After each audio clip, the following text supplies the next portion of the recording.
Hello students, today we will discuss how the anatomical features of angiospermic plants are important in solving the taxonomic problems. That is anatomy in relation to taxonomy.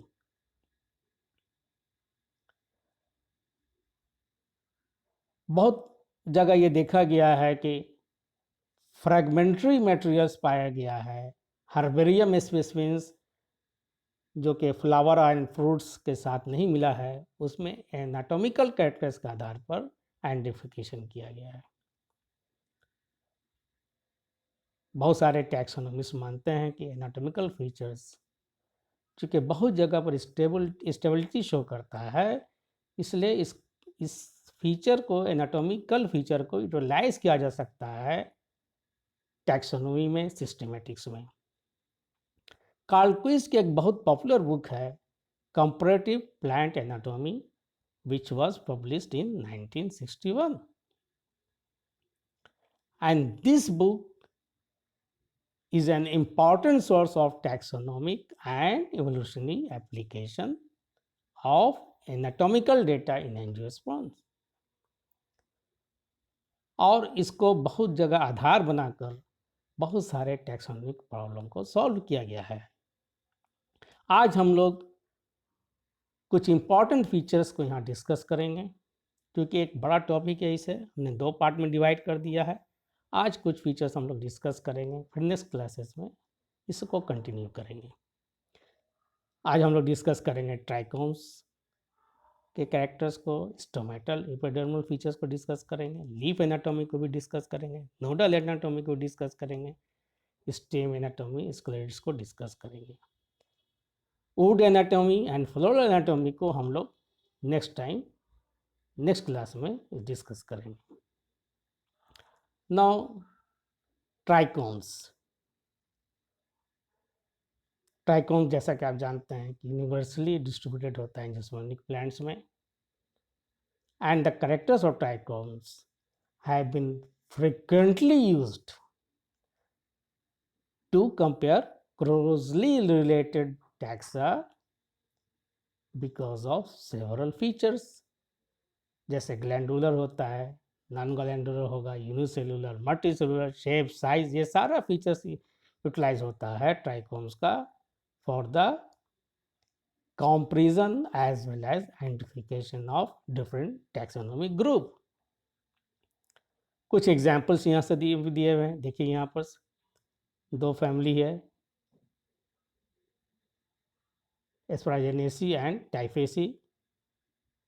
On the basis of sessile glandular trichomes के आधार पर दोनों family के बीच में एक link तैयार किया गया है, बताया गया कि both these families are related, closely related. उसी तरह आप देखिए एक फैमिली यहाँ पर आइकेसिनेसी है, यहाँ पर भी distribution and types of trichomes को इंपॉर्टेंट फीचर माना गया है, और इसके आधार पर उसका कैटेगराइजेशन किया गया है, एंड डिफाइंग फीचर्स माना गया है इसके लिए, डिफरेंट इसमें जो भी जेनर है उसके लिए एंड डिफाइंग फीचर्स माना गया है इसके लिए।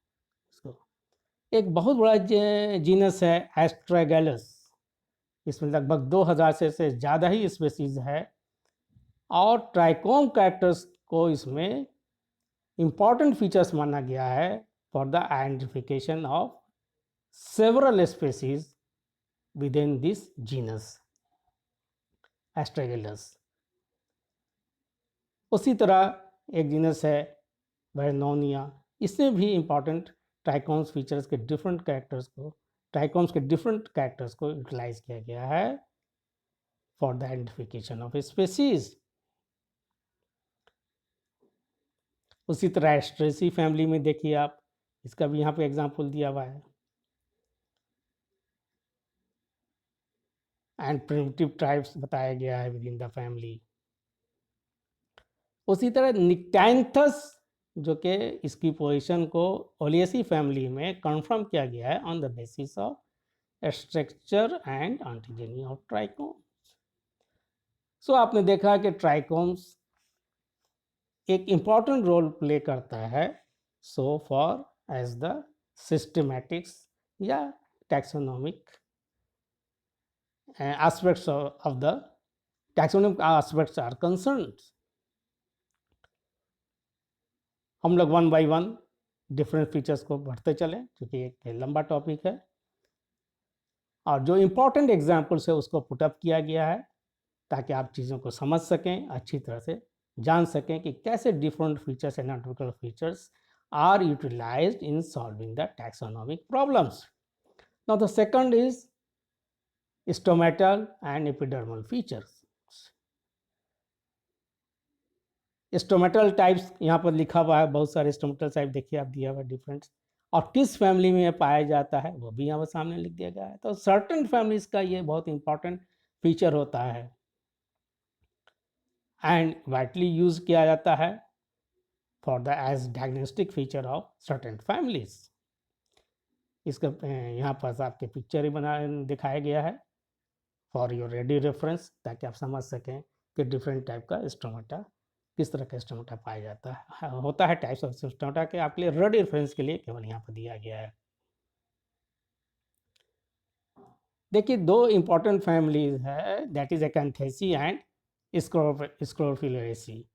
ये दोनों फैमिली बहुत क्लोजली रिलेटेड फैमिली है, एक ही ग्रुप की फैमिली है, एक ही ऑर्डर्स की फैमिली है, लेकिन स्टोमेटल आधार पर इसके बताया गया है कि एक में डायसाइटिक स्टोमेटा होता है एंड दूसरे में नोमोसाइटिक स्टोमेटा होता है, और इस आधार पर इस फैमिली को डिफ्रेंशिएट भी किया गया है। तो फैमिली के डिफ्रेंशिएशन में वैसी फैमिली जो कि बहुत क्लोजली रिलेटेड फैमिलीज है उसको डिफ्रेंशिएट करने भी यह हेल्पफुल साबित हुआ स्टोमेटल कैरेक्टर्स। लेकिन कहीं कहीं पर स्टोमेटल फीचर्स को ये बताया गया है कि ये बहुत रिलायबल सोर्स नहीं है, तो उसको भी हम लोग को जानना चाहिए। जैसे लिपिया नोडिफलोरा एक प्लांट है, इसमें डिफरेंट टाइप के स्टोमेटा मिलता है इसके लीफ में। आप देखिए डिफरेंट टाइप के स्टोमेटा पाया जाता है। पंत ने रिपोर्ट किया 1964 में कि ये बहुत रिलायबल फीचर नहीं हो सकता है सर्टेन प्लांट्स में। तो हम लोगों को दोनों ही एस्पेक्ट्स को जानना चाहिए कि कहाँ पर ये रिलायबल फीचर है स्टोमेटा और कहाँ पर ये रिलायबल नहीं है, और कहाँ पर इसको हम लोग बहुत आइडेंटिफाइंग फीचर्स के रूप में नहीं यूटिलाइज कर सकते हैं, लेकिन फिर भी इसे यूटिलाइज किया जाता है बहुत सारे जगहों में, बहुत सारे फैमिलीज को एज डिस्टिंग्विशिंग फीचर्स। ना एपिडर्मल फीचर्स को देखिए आप, एक दो एग्जांपल्स यहाँ पर समझाया गया है, पर्टिकुलरली ग्रास फैमिलीज में। ये देखिए प्रात का बहुत इंपॉर्टेंट काम है, 1960 में उन्होंने बताया था कि there are two types of features के आधार पर, एपिडर्मल फीचर्स के आधार पर उन्होंने festucoid type and panicoid types बताया गया था, जिसमें फिस्टिक्वाइड टाइप में आप देखिए सिंपल सिलिकॉन सेल्स होता है, नो बाइसोलर होता है, whereas panicoid types relatively complicated होता है सिलिका सेल्स एंड बाइसोलर होता है इंडिपेंडेंट। और ये दो फीचर्स उन्होंने बताया कि ये ग्रास फैमिलीज में बहुत इंपॉर्टेंट रोल प्ले कर सकता है इसके टैक्सोनॉमिक एविडेंस में। उसी तरह साइप्रेसी फैमिली में, उसके नीचे जस्ट लिखा हुआ है देखिए, साइप्रेसी फैमिली में भी इसे यूटिलाइज किया जाता है सिलिका बॉडीज के आधार पर, डिफरेंट जेनरा को कैरेक्टराइज किया जा सकता है। सो आपने देखा कि how the stomatal and epidermal features are important in categorization of different families or different genera. Now leaf anatomy very important. Third is leaf anatomy. इसको बहुत सारे टैक्सोनॉमिस्ट एक रिलायबल सोर्स मानते हैं और बताते हैं कि ये सिस्टमेटिक्स में बहुत ही रिलायबल है इसके live anatomical characters in distinguishing different families.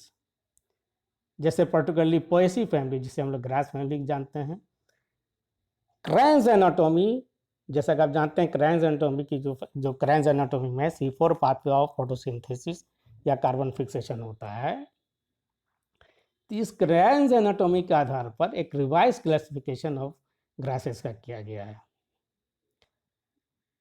And brown 1958 में उन्होंने बताया कि there are 6 types of tissues arrangement in grass leaf, and he correlated with taxonomic groups these features of क्रायन्स एनाटॉमी का जो फीचर है उसको कोरिलेट किया है उन्होंने, एंड इसके एवोल्यूशनरी टेंडेंसीज को भी उन्होंने डिस्कस किया है। सो उसी तरह हम आगे देखें कि the distribution pattern of sclerenchyma in the leaves of Festuca में देखा गया है is of great value in distinguishing various species. इस जीनस में डिफरेंट स्पीसीज को का आधार बना है, स्क्लेरोकाइमेटिक कैरेक्टर्स ऑफ लीव्स का आधार बनाया गया है। उसी तरह आप बहुत इंपॉर्टेंट एक है, ये देखिए आप, गोनोफिल थ्योरी जो है बहुत इंपॉर्टेंट थ्योरी है ऑरिजिन ऑफ एंजियोस्पर्म्स की, जिसे कि मेलवेली ने 1962 एंड 63 में दिया था। उन्होंने फ्लोरल पार्ट्स को आधार जरूर बनाया है, लेकिन लीव्स के anatomical feature particularly venation patterns को भी इवोल्यूशनरी ऑरिजिन ऑफ एंजियोस्पर्म से जोड़ा है, लिंक किया है। तो इस तरह से हम देखते हैं कि लीफ एनाटॉमी भी बहुत इंपॉर्टेंट रोल प्ले करता है in systematics. Now the fourth one is nodal anatomy. ये सारी चीज़ें हम आपको कुछ एग्जाम्पल के साथ केवल बता रहे हैं, but there are number of examples जिसको अगर डिस्कस किया जाए तो एक एक कैरेक्टर्स पे पूरे चैप्टर या पूरा समय लग जाएगा। इसलिए आपके लेवल पर इतना ही जानना है कि कैसे different anatomical characters are useful in solving the taxonomic problems. तो उसे कुछ एग्जाम्पल्स की मदद से, कुछ एग्जाम्पल्स को साथ में रखकर उसे समझाया गया है। नोडल एनाटॉमी में देखिए there are 3 different types of nodes, जैसा कि हो सकता है कि आप जानते हो इसे, यहाँ पर लिखा गया है, सॉरी, देखिए nodes with one node with one leaf gap, उसी तरह with 3 leaf gaps and many leaf gap, जिसे को हम लोग कहते हैं यूनिलैक्यूलर, ट्राइलैक्यूलर एंड मल्टीलैक्यूलर। एंड ये बिलीव किया जाता है कि ट्राइलैक्यूलर नोड जो है ये प्रिमिटिव है कैरेक्टर्स है, एंड यूनिलैक्यूलर एंड मल्टीलैक्यूलर इवॉल्व किया है फ्रॉम ट्राइलैक्यूलर से। अब कुछ टैक्सोनॉमिक ग्रुप, जैसे यहाँ पे एग्जांपल दिया हुआ है, सेंट्रोस्पर्मेल्स इज कैरेक्टराइज्ड बाय यूनिलैक्यूलर नोड। तो नोडल एनाटॉमी भी बहुत यूजफुल हुआ है इन सॉल्विंग द टैक्सोनॉमिक प्रॉब्लम्स। आगे हम देखेंगे एक और एग्जांपल्स को। यस, यहाँ पर देखिए आइकेसिनेसी फैमिली को बताया गया है कि इसकी जो फर्स्ट सब फैमिली है आइकेसिनोइडी, इसको डिवाइड किया गया इन 2 sections. One is characterized by having trilacunar nodes and the other by having unilacunar nodes. तो इस तरह से नोडल एनाटॉमी भी एक इम्पॉर्टेंट रोल प्ले करता है सिस्टमैटिक्स में। Now stem anatomy, primary stem के एनाटॉमी में, जैसा कि आप लोग हो सकता है most of you might have seen the anatomical structure of stem. Primary stem को देखा होगा आपने माइक्रोस्कोप के अंदर। ये एक प्राइमरी एनाटॉमी जो होती है स्टेम की, वो भी इम्पॉर्टेंट रोल प्ले करता है एट सेवरल प्लेसेस। जैसे एक एग्जांपल दिया हुआ है कैजुराइना का, यहाँ पर देखिए आप। In this case transfusion cells जो फॉर्म होता है इन द ग्राउंड टिश्यू या कहिए कॉर्टिकल सेल्स में, ये एक इम्पॉर्टेंट फीचर बनता है for the identification of this particular genus. उसी तरह स्टेम एंडोडर्मिस का जो वेरिएशन होता है, कैरेक्टर्स का जो वेरिएशन होता है, वो भी एक इम्पॉर्टेंट फीचर बनता है फॉर सर्टन फैमिलीज, जैसे फाइब्रेसी, एस्ट्रोसिल, एमईसी का एग्जांपल यहाँ पर दिया गया है। यहाँ पर देखिए डिफरेंसेस इन पिथ फॉर्म्स, ये भी एक रीजन बना है for the differentiation of species within the genus ट्यूबेंशिया एंड फिस्टेलिया। उसी तरह वस्कुलर कोड, जैसे कि हम लोग वस्कुलर बंडल जानते हैं, सर्टन फैमिलीज में पिक्यूलियर कैरेक्टर्स होता है, जैसे bicollateral vascular bundle in two alternate rings Cucurbitaceae में पाया जाता है। उसी तरह कॉर्टिकल एंड मेडुलरी बंडल्स पाया जाता है, निक्टेजिनेसी, एमलेंथेसी, चिनोपोडेसी। तो these features are important in identifying certain families. Anomalous secondary growth के बारे में आप जानते होंगे। तो एनोमलस फीचर जो होता है are also of taxonomic values in certain families.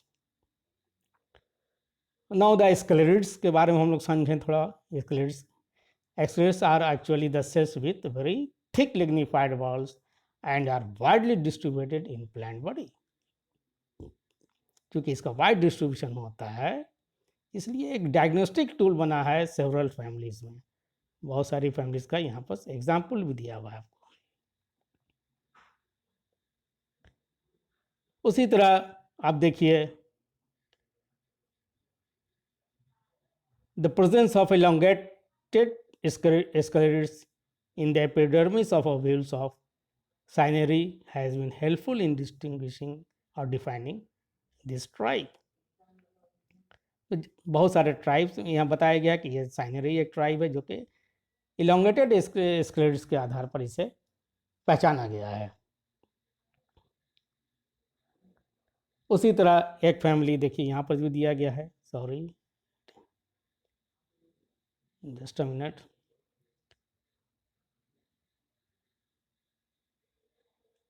यहाँ पर देखिएगा कि इसके जो जीनस है उसमें भी ये इम्पोर्टेंट रोल प्ले किया गया करता है। इसकी यूटिलिटी है, इसका आइडेंटिफिकेशन में यूटिलिटी है। मेमिस आइलॉन नाम है इसका, इस जीनस का। इस तरह से स्क्लेरिड्स भी बहुत इम्पोर्टेंट रोल प्ले करता है at the family as well as at general level. Now the cellular contents, yes, जैसा कि आप जानते होंगे कि many types of chemical deposit होता है सेल के अंदर, जैसे स्टार्चेज है, प्रोटीन्स है, टैनिन्स है, क्रिस्टल्स एंड सेवरल मिनरल्स का डिपोजिशन होता है। ये बताया गया है कि इसके स्ट्रक्चर, साइज एंड शेप को देखकर ही भी बहुत सारे डिस्टिंक्टिव कैरेक्टर्स इसको बताया गया है। इसके आधार पर भी हम क्लासिफिकेशन कर सकते हैं, आइडेंटिफिकेशन का काम कर किया जा सकता है। ये पर्टिकुलरली देखिए एक वर्क है, sorry just a minute, Richard का वर्क है 1930।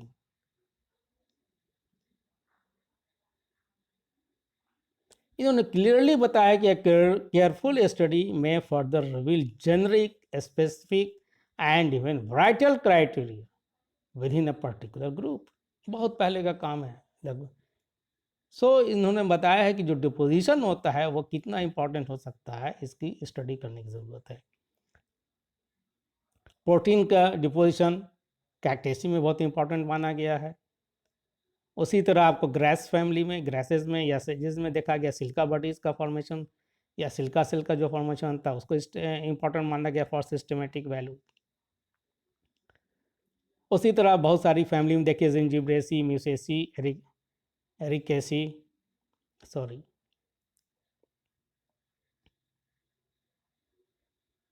देखिए यहाँ पर दिखाया गया है।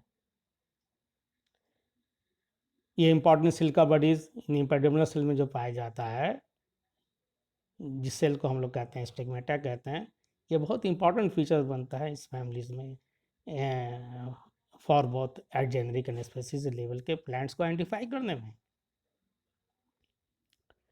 उसी तरह वेरियस टाइप्स ऑफ क्रिस्टल जैसे कैल्शियम ऑक्सलेट प्लांट्स बॉडी के अंदर पाया जाता है। ऑक्सलेट क्रिस्टल के आधार पर एलियम एंड आइकॉर्निया के स्पेसीज को आइडेंटिफिकेशन में मदद मिली है। उसी तरह in case of this family Moraceae, Urticaceae, Cannabinaceae, cystoliths के आधार पर इसे लिंक किया गया है। तो हम लोगों ने देखा कि बहुत सारा जो सेलुलर कंटेंट्स होता है, जो डिपोजिशन सेल्स का होता है, लास्ट में देखिए आपको कैनिफेरस सेल्स के बारे में भी बताया गया है। तो all these are very much helpful in identifying various families and even at generic and species level. So this is all about the important features of trichomes, stomatal, epidermal, leaf anatomy, nodal anatomy, stem anatomy, sclerids. तो आज हम लोगों ने कुछ anatomical features को यहाँ पर समझने की कोशिश की, यहाँ पर डिस्कस किया कि how these features are important in systematics in solving the taxonomic problems. Next class में इसके आगे हम लोग वुड एनाटॉमी को समझेंगे, फ्लोरल एनाटॉमी को हम लोग समझने की कोशिश करेंगे। So thank you very much.